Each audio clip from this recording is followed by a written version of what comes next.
तू पुकारता है वो ना सोता है, तू पुकारता है वो सुनता है, तू पुकारता है वो ना सोता है, तू पुकारता है वो सुनता है। हमारे उद्धारकर्ता प्रभु यीशु मसीह के पवित्र नाम में आप सभी को अभिवादन। पवित्र शास्त्र बाइबल की पुस्तक में मरकुस के सुसमाचार के 15वें अध्याय के 36वें वचन में लिखा है, उनमें से एक ने दौड़कर अलमरस में पंसोक्ता को डुबाया, उसे सरकंडे में लगाया और यह कहते हुए यीशु को पीने को दिया, रहने दो, देखे एलिया उसे उतारने आता है या नहीं।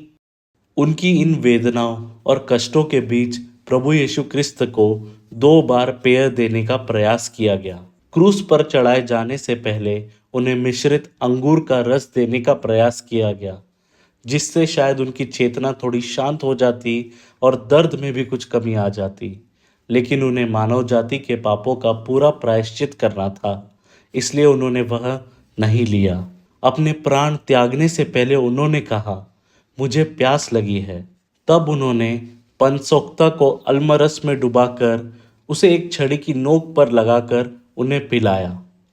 दोनों बार उन्हें साधारण जल नहीं दिया गया।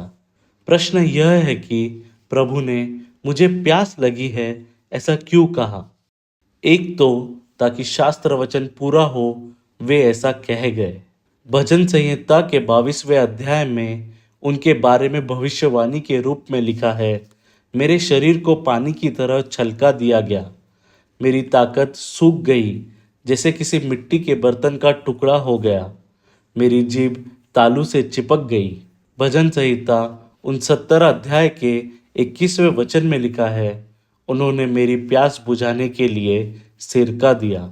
असल में यह मनुष्य के पापों का परिणाम था। दाऊद ने जब अपने पापों का अनुभव बताया तो कहा, गर्मी से सूख गया जैसे मेरे जीवन का रस। मसीह ने हमारे पापों और उनके परिणामों को अपने ऊपर लिया था। हमारी आध्यात्मिक प्यास बुझाने के लिए वे प्यासे हुए थे। जब उन्हें प्यास लगी तो वह साधारण जल भी न दे सकने वाले मनुष्य से कहते हैं, मैं जो जल देता हूँ वह पीने वाले को कभी प्यास नहीं लगेगी। जो जल मैं उसे दूंगा वह उसके भीतर सदा के लिए जीवन का एक झरना बन जाएगा। दुख की बात यह है कि मसीह जो जीवित जल का स्रोत है, उसे छोड़कर लोग सूखे तालाब को खोद रहे हैं जहां पानी भी ठहर नहीं सकता। क्या आप सदा के लिए जीवन की प्यास बुझाने वाले मसीह पर विश्वास करके उद्धार पाना चाहते हो? आज ही अपने पापों का प्रायश्चित कीजिए और प्रभु यीशु मसीह पर विश्वास रखकर उन्हें अपने जीवन का प्रभु और उद्धारकर्ता के रूप में स्वीकार कीजिए। ऐसा करने में परमेश्वर आपकी सहायता करे। धन्यवाद। तेरी पुकार